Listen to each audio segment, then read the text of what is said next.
have bias binding from the shops, you find that it's not necessarily very stretchy, and so you don't get the perfect result that you want.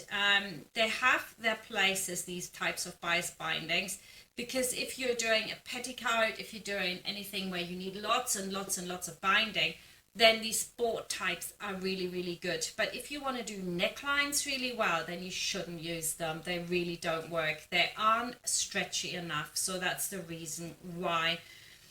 Sometimes you can get a hold of bias binding. This is also one that was pre-ironed, that, as you can see, stretches beautifully, and it's a much better quality. You don't often get that though, and if you can't find anything like this, it's better to make your own.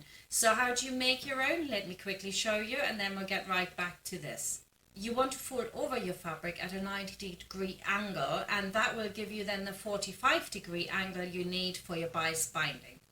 All you need to do is put your scissor then in the gap and cut along it, and hey presto, your bias binding.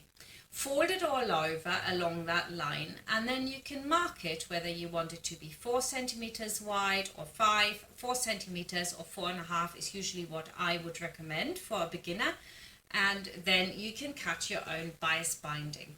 Here I've got my 3 options now. One where I rolled my folded over bias to the outside, which gives you a beautiful, really slim little bit of bias binding, which I think is very cute.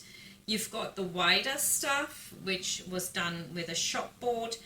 And then here we've got what is very often done in industry on a lot of your tops. You will see this, where we have the binding to the inside. And of course, if you don't pull on it, it'll come out really perfect.